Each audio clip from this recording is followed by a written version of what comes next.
that table.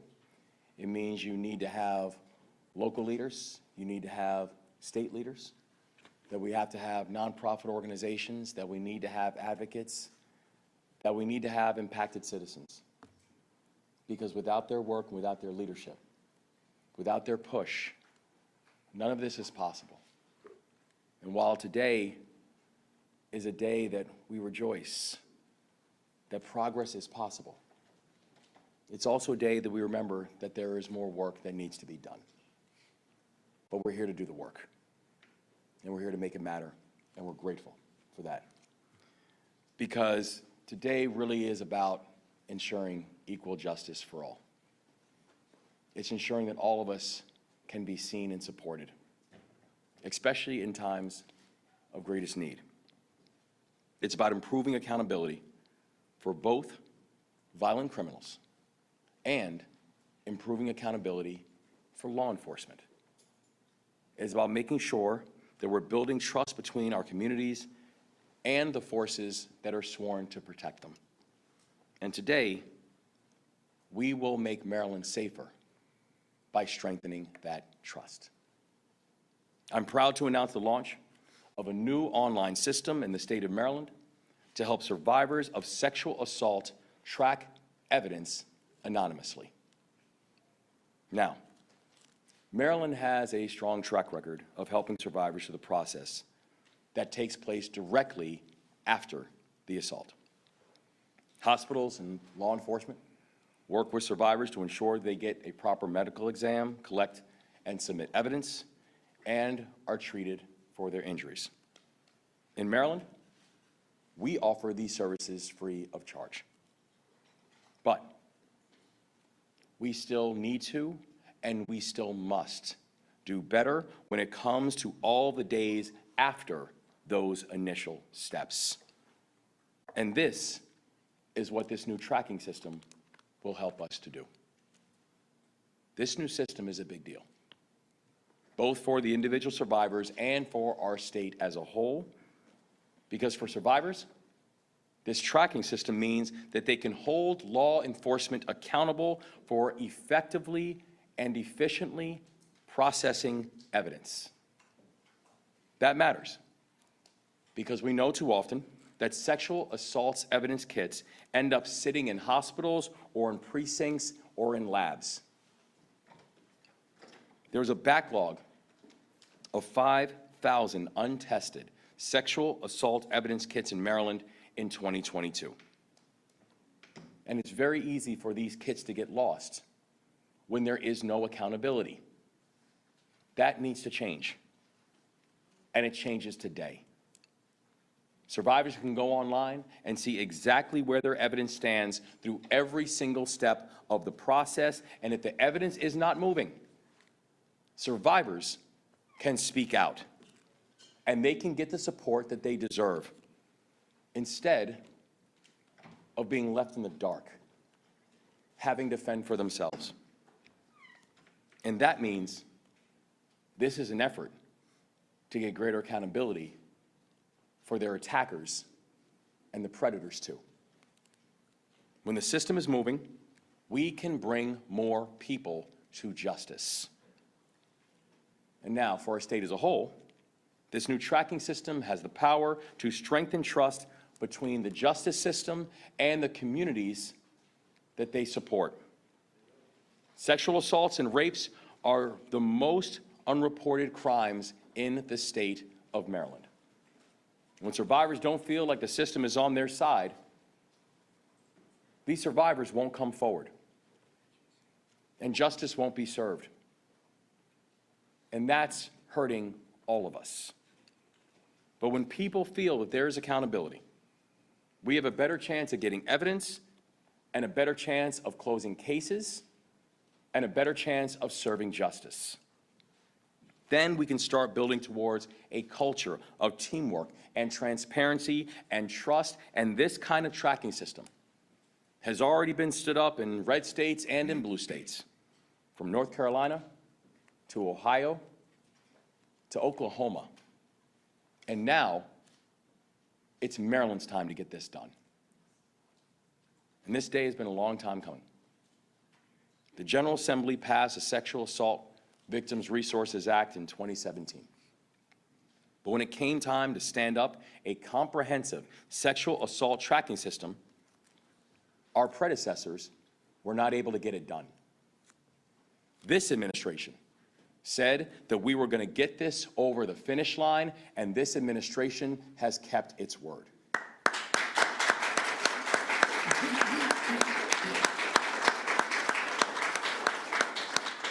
But nobody gets this work done alone. We could not have gotten to this moment without the lawmakers and the activists and the advocates and the strong survivors who have led this charge for years.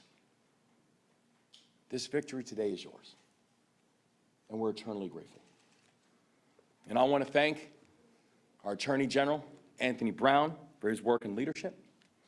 I want to thank Dorothy Lenning and her entire team at the Office of Crime Prevention and Policy. I want to thank my friend Senator Hettleman, and Delegate Bartlett, and the members of the Maryland General Assembly who never gave up the fight and who said this is a fight that we need to win. I want to thank Scott Schellenberger and his colleagues in law enforcement for continuing to push to make this happen.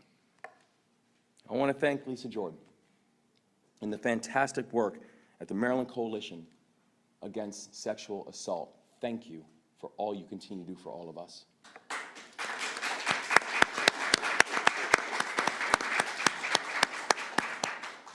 And I want to thank you, Angela Wharton,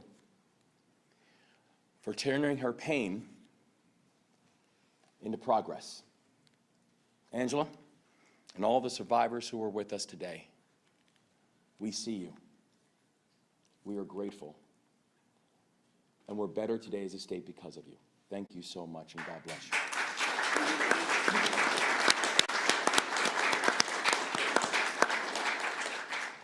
And so, to the members of law enforcement who called on us to find better ways to track evidence and close cases, to them, we say we hear you too. To the survivors of sexual assault who've been calling on us to provide greater support in their time and need, to them I say we see you, and we're thankful for you. To our fellow Marylanders who've been hoping and praying that we can build a more accountable justice system, to them I say we heard you, and thank you. And we need you, because partnership produces progress, and nothing else does. And together, we will continue to make Maryland a safer state and a more just state for all. And now, I'll hand the program over to our remarkable Attorney General, Anthony Brown.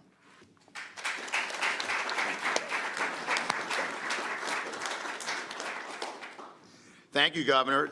Yes, indeed, twice in 1 week, big announcements on public safety, progress and reform, and what a privilege it is to join you this morning in such an important announcement. I, too, want to thank State's Attorney Schellenberger, my partners in this prosecutorial effort, all the state's attorneys around the state. Thank you, Scott.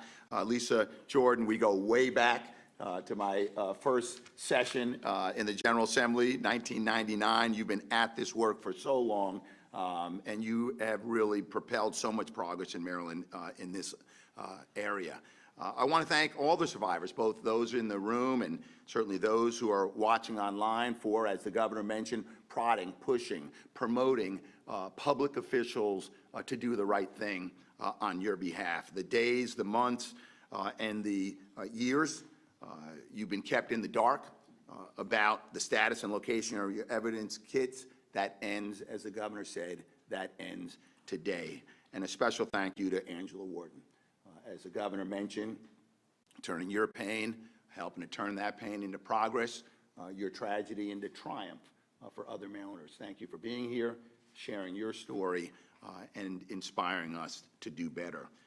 Governor, I'm grateful for the work of your administration in making the tracking system possible. especially, and as you point out, your Office of Crime Prevention and Policy.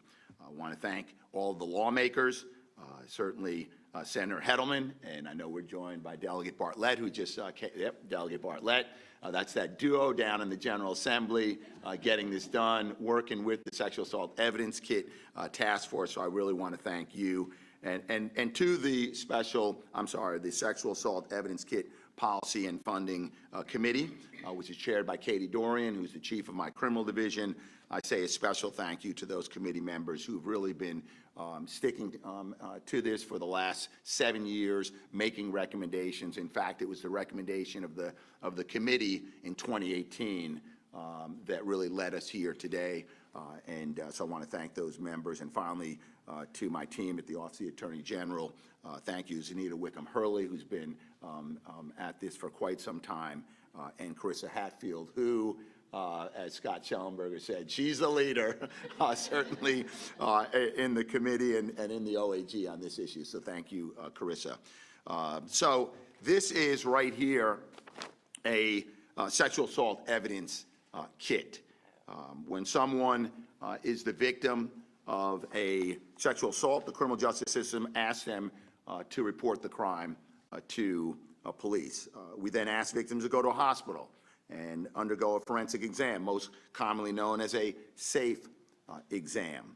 The purpose of the exam is to collect evidence to help identify or confirm the offender. The exam is performed with the intention of preserving the evidence in a way that can be used in a court of law. And that evidence can include the offender's DNA, the invisible fingerprint, the ultimate truth teller in the criminal justice system. This kit is a promise of justice. However, for too many victims and survivors in too many communities, not only here in Maryland, but across the country, when kits left hospital rooms, victims were left with nothing but questions. Where's my evidence kit? When does justice come? Now we're going to use a barcode system to change everything here in Maryland. It is the key to the new statewide tracking system that will provide survivors with answers. Our state committee and the Governor's Office of Crime Prevention and Policy contracted with Invita Technologies on this new tracking system called Track Kit. Through Track Kit, unique barcodes will be added to all sexual assault evidence kits collected in Maryland. As the program is rolled out over the coming months, barcodes will be applied to all existing kits, including those maintained in police storage units or in crime labs. It will take some time to complete this, and I know victims have been waiting far too long already, but our commitment is to get there expeditiously. Now, when a sexual assault survivor completes the SAFE exam at the hospital, they'll be given a barcode number and password. Everyone in the criminal justice system will scan the barcode when they assume custody of the kit.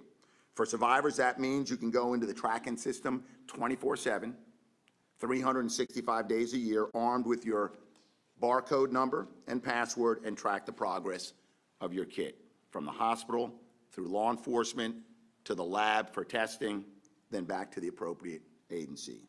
In cases where an offender is identified, our hope, our goal is that your tracking kit and that you can track it all the way to the courtroom and to justice.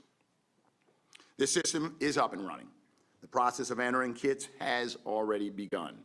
14 survivors, as of this morning, have already logged onto the system a combined total of 90 times. What does it tell you? Survivors want action.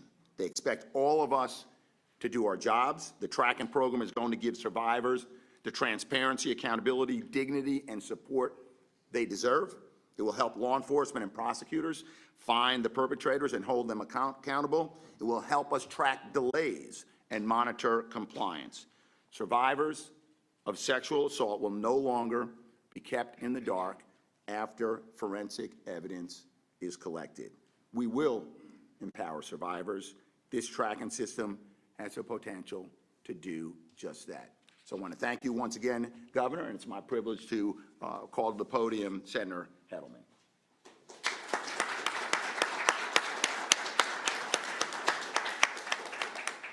Good morning, everyone. Thank you for being here. Thank you, Governor, Attorney General, and all my colleagues up here and there for giving us this opportunity and for calling us together. I want to give a shout out to my colleague, Vice Chair Sandy Bartlett, who would be up here but had a scheduling conflict this morning.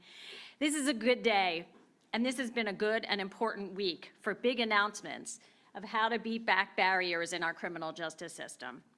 Too many sexual assault survivors are among those who historically have had to face barrier after barrier to get justice.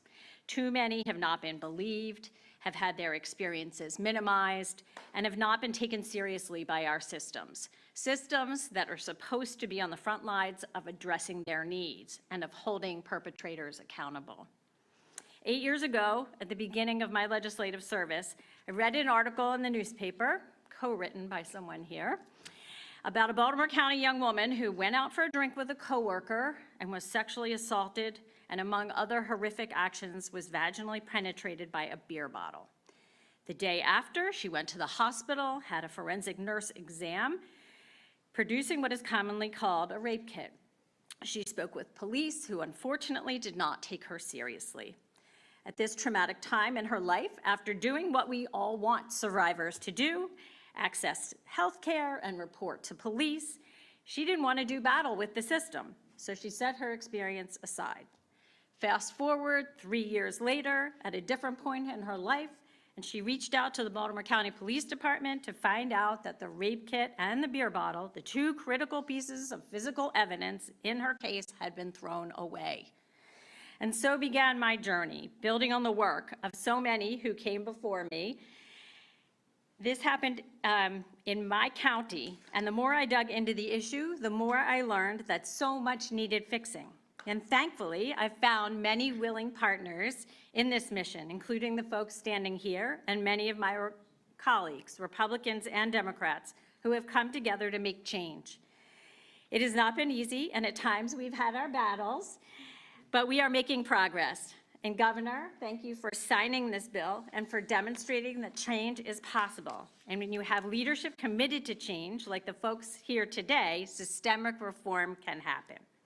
In 2017, we enacted laws to standardize the ways in which rape kits were preserved and protected, and later requiring that they be tested. We created a statewide standard that said that law enforcement had to keep kits for originally 20 years, doing away with 24 different standards. And later, we extended that to 75 years. In 2017, through a bill introduced by the Lieutenant Governor, we created the SAKE, the committee that the Attorney General mentioned and that many of us serve on. And what we're celebrating today, the operationalization of a tracking system, had its origins back in 2018, when we passed a bill requiring the Governor's Office of Crime Control and Prevention to apply for federal funding to create a tracking system so that stakeholders and, most importantly, survivors would know where in the process their rape kit was. It would create transparency, which in turn would help people to regain trust in the system. Maryland has been awarded over $5 million from the Department of Justice to test kits and to create a tracking system. And then in 2023, Delegate Sandy Bartlett and I introduced legislation that the governor signed that put into law what the expectations are for those interacting with the tracking system. It wasn't good enough to build it. We actually have to hold stakeholders accountable for interacting with it. Amanda Nguyen, a sexual assault survivor and founder of RISE, pushed for the enactment of the Sexual Assault Survivors Bill of Rights that was passed unanimously in Congress a few years ago. She was nominated for a 2019 Nobel Peace Prize and said in her testimony in support of our bill last year, quote, "Access to justice is a prerequisite to true peace," unquote. I couldn't say it any better than that. Survivors deserve justice and they deserve peace. And I hope that this tracking system will enable them to have both. Thank you.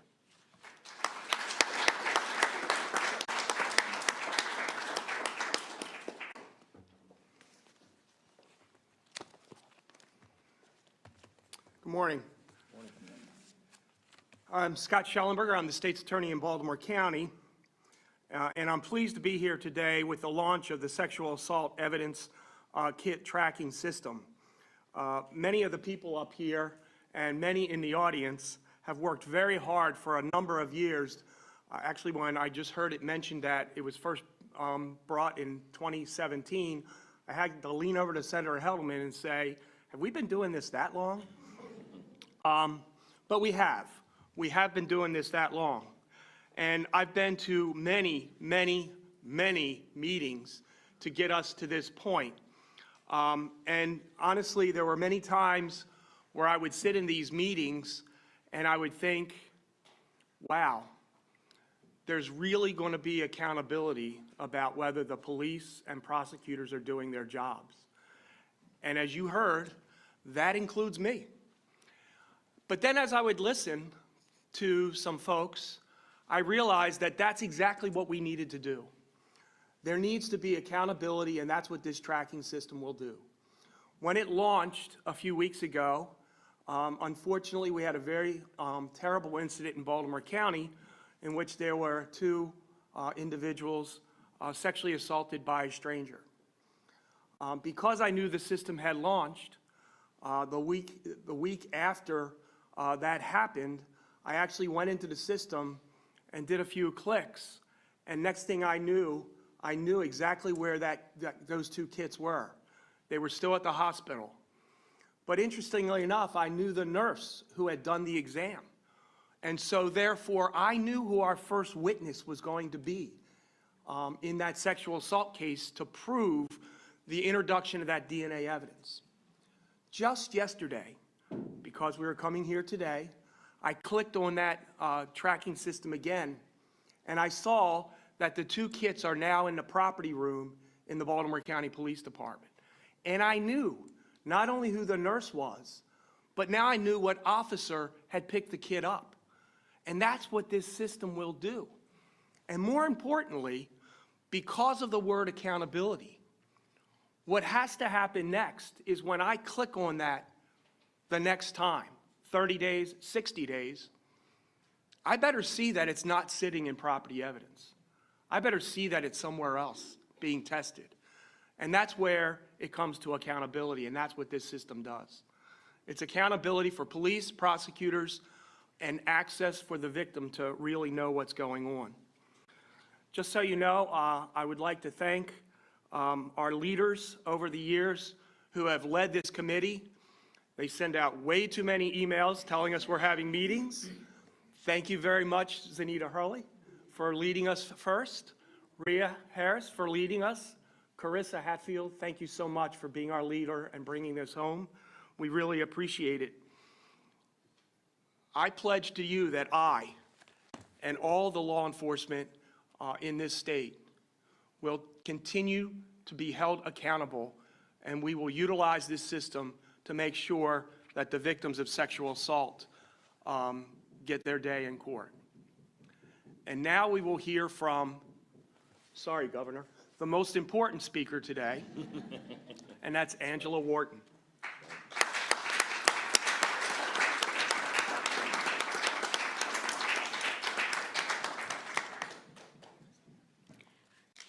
Good morning. Good morning. What a glorious day this is. As I sat down to write this speech, my heart overflowed with a mixture of emotions, gratitude and hope, and a profound sense of responsibility, understanding that it is only by the grace of God that I'm able to stand here before you today. I'm a victim survivor of a harrowing experience that no one should ever have to endure. I am a wife, I am a mother of 2 daughters, and a woman who was once robbed of her sense of safety and security, and in the most brutal way possible. In 1996, I was raped in the woods at gunpoint in Northeast Baltimore, a day that forever altered the course of my life. In the aftermath of the assault, I summoned every ounce of courage within me to undergo an invasive and humiliating process called the safe examination. It was a grueling ordeal where my body was a literal crime scene, but I endured it. I endured it with the hope that justice would prevail and that my perpetrator would be held accountable for his heinous actions. However, in 2018, over 20 years after that horrifying night, the devastating news reached me. All of my evidence, including my untested rape kit, had been destroyed by the local police department. The very evidence that could have brought my assailant to justice had been callously discarded less than 2 years after the rape, leaving me feeling betrayed, violated, and utterly powerless. At that moment, I was devastated, re-victimized, and began to spiral into a deep depression. I grappled with a profound sense of anger and injustice. I feared that my voice, my story, and my pain would forever be silenced and forgotten. But I refused to be silenced. I refused to let my trauma define me or dictate my future. Instead, I made a choice to rise above the ashes of my pain, to reclaim my voice and stand in solidarity with my fellow survivors in the fight for justice and accountability. And so, it is with a heart brimming with gratitude that I welcome the introduction of Maryland's new sexual assault evidence kit tracking system. This groundbreaking initiative represents a ray of hope for survivors like me who have endured the anguish of having their trauma dismissed and their pursuit of justice thwarted by a system that failed to protect and serve. To the governor's office, the Attorney General's office, the SAEK committee, and all of the organizations behind this monumental effort, I extend my deepest gratitude. Your tireless dedication and unwavering commitment to ensure that no survivor is left behind have not gone unnoticed. Your actions speak volumes to the countless survivors who have long been denied justice, validation, and closure that they so rightly deserve. With this new tracking system, survivors are no longer left in the dark, wondering about the fate of their rape kits or the progress of their cases. Transparency and accountability are now within reach, offering a glimmer of hope to those of us who have long been denied a voice and a chance to seek justice. As a mother of 2 daughters, I am filled with a renewed sense of purpose and determination. I vow to continue to use my voice to advocate for change, to raise awareness, and to support efforts that give other survivors a greater chance at justice. I want my daughters to grow up in a world where their voices are heard, their bodies are respected, and their rights are upheld. In closing, let us remember that in the face of darkness, there's always light. In the wake of pain, there's always healing. And in the midst of despair, there's always hope. Together, let us stand united in our pursuit of justice, empowerment, and a future where every survivor's story is acknowledged, believed, and honored. Thank you, and God bless you.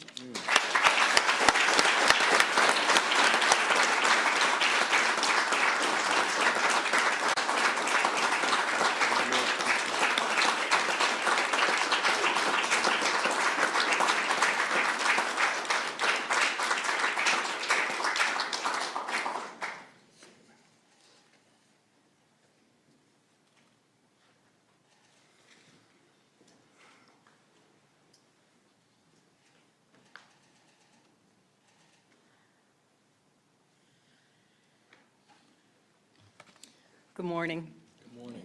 I'm Lisa Jordan with the Maryland Coalition Against Sexual Assault. We are the coalition of rape crisis centers serving survivors like Angela all across the state of Maryland. We're the home of the Sexual Assault Legal Institute, one of the only legal services programs in the whole country that's devoted to helping survivors. MCASA's mission is to empower sexual assault survivors. And I am here to say, we believe you. We support you. And the creation of a tracking system for rape kits will help prevent future backlogs and hold the government accountable, my government friends, so that you as survivors can seek justice. Today marks a huge step forward in the implementation of the tracking system. This first phase provides the system, the government, and individual survivors with access to the TRACK-IT system. We look forward to the next phase that will ensure that rape crisis centers, child advocacy centers, and sexual assault advocates and attorneys also have access to the system, and we stand ready to help survivors navigate the tracking system itself, to use that tracking system to enforce the rights of survivors, and to ensure that Maryland never again has a backlog of untested rape kits.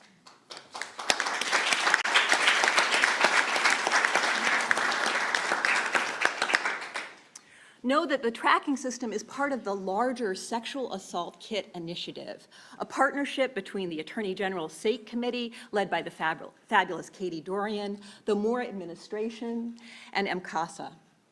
Our SAKI advocates, led by the wonderful Laura Jessic, who is with us here today, strives to eliminate the backlog of the untested rape kits, prevent backlogs, and really support the survivors through this system. Imagine learning that you went through a rape exam years ago, yesterday, decades ago, and finding out that the prosecutors at law enforcement did nothing. We are there to support survivors through this and to advocate to make sure that this doesn't happen again and that the right steps are taken now. If you have questions about the status of your kit or how to use that tracking system, you can contact us. I'll give you the phone number of 833-364-0046 and notification at mcasa.org, or you can call 211 or visit mcasa.org to find your rape crisis centers. Know that we are here for you. We believe you. Thank you, Governor Moore, for recognizing the importance of this step. We are so glad you're part of the anti-sexual violence community, and we look forward to making real progress, because everybody keeps talking about 2017 when we passed that bill, but let me tell you, there were bills before that. There were bills that said, oh, let's do a protocol. There were bills that had other committees. The Attorney General and I have been doing this for decades. It's time to make more progress so survivors can get their exams at any hospital they show up at, and that we then do something with those rape kits. Thank you, Attorney General Brown, for your long-standing leadership and support for survivors. You and I have fought together for so long, and the work continues. I remember when you first came to the General Assembly, and I remember talking to you, and you said, oh, no, I've had these cases. I know about sexual assault survivors, and I want to help, and you have. Thank you.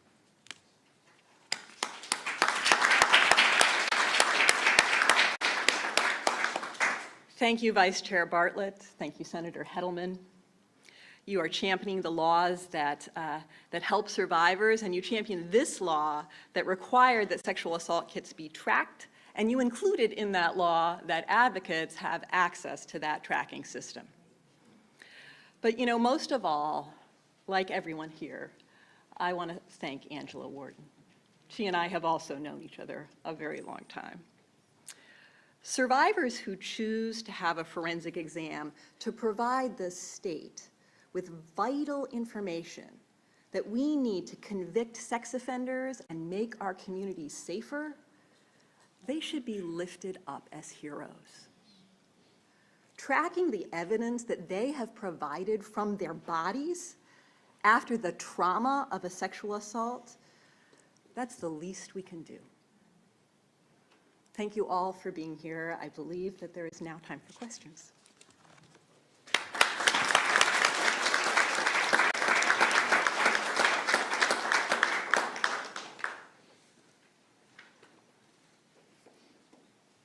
We'll take questions now. Anyone? Anna, go ahead. Oh, sorry. Okay. Dr. Moore, do you know how long the system will take to stand up completely? Well, we know we actually have the system, as the Attorney General has mentioned, is actually up and going now. And I think that's why today becomes such an important milestone, because this is when the accountability then becomes in place for a full standing up, making sure that we have these systems in place in all of our various hospital systems, and also making sure that all the partners who have been involved in this, to include law enforcement, now understand both the guidelines and the accountability measures. So we actually have the process that's actually going and up in place now, but this really begins the full accountability measurement process. Just a quick follow-up. The backlog at crime labs and police departments, do you have any idea of how long it will take all of those to be? That's Carissa. Carissa, come on up here, and our leader on the details particularly, yes, indeed. Morning. Thank you for your question. So we are continuously working on that process. As mentioned by the governor, we are, as of 2022, at around 5,000 kits untested. We have both state and federal funding to clear that backlog. I unfortunately can't give you an exact day, time, month of when that will occur, but it is an ongoing process that we are working on expeditiously. Thank you. Can I follow up one thing? Yeah. I mean, the bill that we passed in 2023 does say that everything needs to be uploaded by December of 2025. All right, I'll take the next question. Brian. So that's a bookkeeping question. Are stickers being affixed to existing cases? You gotta go back to those people and give them login? Yes, that's correct. So what will happen from here, cases that come into the system going forward will have a barcode already affixed. Any kids that are in the state's possession in law enforcement evidence lockers or other locations will have a barcode affixed to them by that deadline. Thank you. Pam. Thank you. Also another detailed question. Are there any potential hurdles or barriers? How are survivors going to access this? Do you need internet access? What about survivors who may not have that? Sure. So you would need internet access to access the system. It is an online system. But I'm going to let Lisa Jordan take over here. She's got some thoughts to share. Thank you so much, Carissa. Thank you for that question. You know, this is why it's so vital that advocates also have access to the tracking system. We work with survivors all over the state. There are multiple barriers. First of all, any of you who've had medical care in an urgent matter and then are handed a piece of paper, you know how easy it is to lose that information. So we are concerned about survivors just being able to keep track of that information and have help if they lose it. We are concerned about survivors who are here without documentation and may feel uneasy interacting with the government. We are concerned about survivors who don't use English as their first language or who don't have good technological capabilities. We are concerned about people who just had deep and long-lasting trauma and simply need the support. And finally, although the tracking system is amazing, thank you for getting it in place. It really is just a tool. It is just a tool to enforce the rights of survivors. They need to have advocates, and they also need to have victims' rights attorneys to support them through the system, so they have access to make sure that their wishes are respected through the prosecutorial system, that they have good referrals to the rape crisis centers so they can receive counseling and support. There are multiple barriers. This is one piece, and we have to make sure that this piece is working in partnership with all of us. Thank you, Lisa. I'll take Brendan. I'm not sure who this question is directed to. This technology has been in existence for a long time. I'm wondering if you could put a really fine point on this for us. Why did this take so long? Was it political will? Was there more legislation that was critically needed? Was it lack of funding? What was it? Certainly, so I can take that question. So as you heard up here today, the committee was stood up in 2017. We received the enabling funding in 2018. A part of the process of standing up a system like this is understanding what will need to go into the system. So when we're talking about how many kits will need to go into the system across how many locations, and the challenges that that faces. And we didn't have at that point in time a concrete inventory of how many kits were in the state of Maryland. So what we needed to do is to conduct an inventory of every single kit that existed in the state. Unfortunately for us, that inventory really began in 2019, and I'm sure you all know, COVID hit us in 2020, and like many other locations, it affected us greatly. That inventory was an in-person inventory where our investigators had to put their hand on every single kit to count it and notate case numbers and all of those things, so it wasn't something we could do digitally. So that inventory was delayed significantly until, I would say, late 2021, early 2022. And at that point, we moved forward with looking for a system that would fit the kits that we had and the number of kits we had and the locations that we had. We began the RFP process. Again, government, I'm sure you all know, is a little slow, and slowed down a little bit more by COVID. Unfortunately, a lot of folks couldn't get together. Processes were delayed. But ultimately, once we secured the RFP for the system in October 2023, we were actually one of the fastest to launch the system across the country. We launched the system in 7 months, and the national average is around a year to launch a system like this. So once we had it, we moved as quickly as we could. Unfortunately, we were just held up by the pandemic. Thank you. I have time for one more question. Kim? So say a survivor logs on and sees that their rape kit is just sitting there, it's stalled. How do they alert someone? Who do they contact to let them know, hey, something's wrong with this, what's going on? Absolutely. So the way that the system is set up, we set it up from the beginning where there is a contact person for every single law enforcement agency, every single hospital, every single lab, every single state's attorney's office.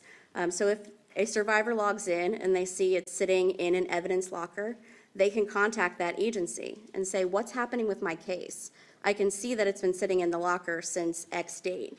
What are we doing to move this forward? And so they can actually contact that agency and hold them accountable and say, why isn't this moving and what's happening with my case? And so you may know that survivors can also have the evidence collected on an anonymous basis, right? And so for those cases, the survivor may not want to reach out to the system, or for other reasons. Someone may not feel comfortable calling police officers, prosecutors' officers. So every single jurisdiction in Maryland has a rape crisis center. I know that Amanda Rodriguez from Turnaround is here representing one of the rape crisis centers. They can also reach out to the Rape Crisis Center. They can reach out to the Sexual Assault Kit Initiative advocates, and they can also reach out to the Sexual Assault Legal Institute. And from those nonprofit organizations, they can get free confidential advice and have someone who can really fight for them and help them through the system. They don't have to fight on their own through the system that has really failed them for so many years.